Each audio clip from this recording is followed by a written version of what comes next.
There is an ongoing public dispute going on between the Adani Group and US-based Hindenburg research firm. As you may know, the Adani Group is an Indian conglomerate who has businesses in ports, agribusiness, defense, real estate, and renewable energy. They have been accused, I'm repeating the word accused, they have been accused by the US-based Hindenburg research company of making false and misleading statements about its financial practices. Now let me tell you a little bit about this US-based firm Hindenburg Research. It is a short-selling research firm. In case you don't know what is a short-selling firm, it is an investment company that profits from selling securities it does not own, with the hope of buying the same securities back at a lower price to make a profit. Basically, in stock market, you can short sell, which I believe is only limited to intraday trading. In short selling, you don't buy the stock, you instead sell the stock, reverse of buying. This process is known as short selling. Now, you will only make profit if the value of the stock reduces. When you buy a stock, you make profit only if the stock price increases. Whereas in short selling, you will make profit only if the price of stock reduces. Short selling is a controversial practice and is often used by hedge funds and other investment firms to bet against the market or specific stocks. There is a famous movie, The Big Short. It's a good movie, watch it. You will learn about shorting. Anyhow, so this US-based Hindenburg firm did the exact same thing. If you go to Hindenburg firm's website, the best part is you will not find any address, basically unknown origin.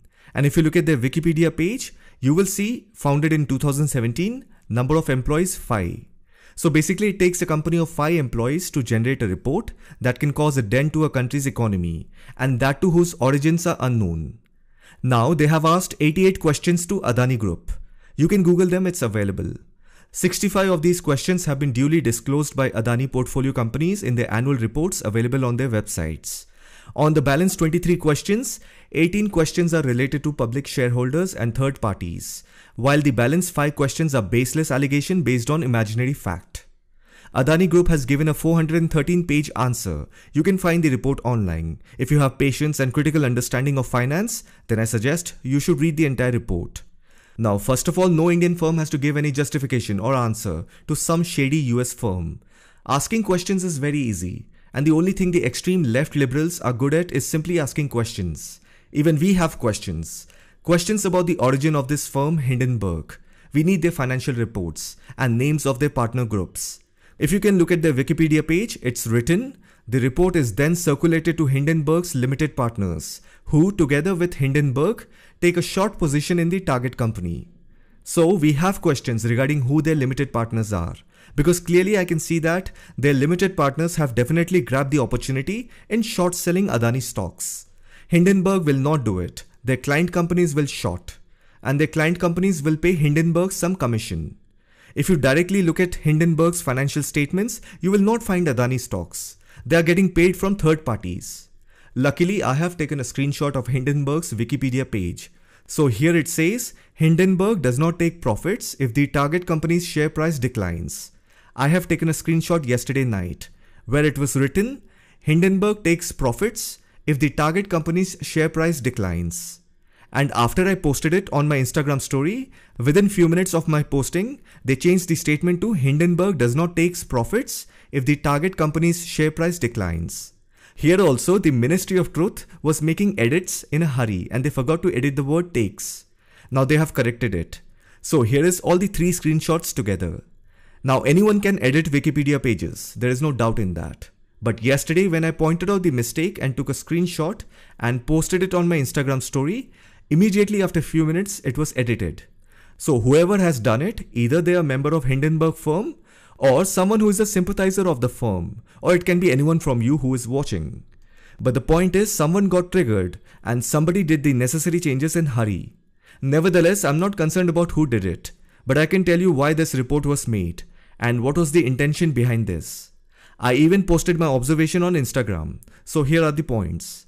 So lately our Foreign Minister S. Jaishankar has been calling out Western leaders and their media's hypocrisy. Then as you know, India sided with Russia. Actually, we didn't side with anyone, but indirectly and diplomatically we sided with Russia because we are aware of the reality of the Ukraine war. Then India refused to follow the Western narrative. India is also heavily buying Russian oil and doing non-dollar based transaction. The most important point to note is, throughout this Russia-Ukraine war period, the Indian economy and the Indian stock market was doing much better compared to the US and European market. And now this one report by a suspicious US-based research company has caused the Indian stock market to go on bearish trend since last week. If you remember back in December 2020, Pakistan had accused India of funding disinformation campaign based on some EU Disinfo Labs report, and that trick did not work. This is the same thing, same tactic. And then couple of weeks ago, the BBC documentary on Prime Minister Narendra Modi was released in the UK regarding 2002 Gujarat riots. We do not need BBC to tell us what happened and what not. The Supreme Court of India has given its judgment, that's the end of it. Only the opposition political parties, basically the left gang, communists, and a good amount of Muslim population are interested in this documentary. Apart from them, no one is interested. It is not at all a coincidence. Both UK and US government are well aware of what's happening. It is part of the game plan to bring down our country's image. Or you can say India is paying the price of siding with Russia, as well as paying the price of taking independent sovereign decisions. Next year, that is 2024, India has general elections. This year, we will get to see many such political stunts. Be prepared. I am predicting even worse than this will happen. Sooner or later, we will have to pick a street. Middle way is not going to serve. There are enough groups within our own country who can start a fire effectively from these small sparks. And then they will play the victim card by saying, oh, now we can't even ask questions. Twitter is flooded with such people. So these tactics are old now. And I always say this, democracy is fickle. Demography is what matters. The sooner you understand, the better it is. And for those of you who understand stock market, and also for those who don't understand stock market, let me say this. Stocks have bullish and bearish trends, that is up and down, green and red. You buy whenever there is a dip. So these reports are not going to make any difference. There are people who will make money, and then there are people who will get triggered and always ask questions. And these people will not even get answers to their most important questions when they die. And now we are also getting to see in the news that the Adani Group has acquired or purchased Israel's Haifa port for $1.2 billion. This is a great news. Do you realize the importance of Haifa port? Let me show you on the map. It sits right on the Mediterranean Sea. From Red Sea and then crossing Suez Canal, you can reach Israel's Haifa port. Mediterranean Sea is often known as the hub of important commercial ports in the world. Just imagine, now there will be one seaport owned by India. It is indeed a great milestone for India. So don't get bothered by any reports made by XYZ research firm. Preparing a report is not at all a big deal. Anyone with bare minimum education can do it. And there is a famous saying, the less competent should never judge the more competent. Adani Group is a strong business pillar and contributes heavily to the Indian economy. Respect that. Whereas this so-called US-based Hindenburg research firm, whose origins are unknown, holds zero credibility, at least in this side of the world. I hope you found this video informative. Thank you for watching it.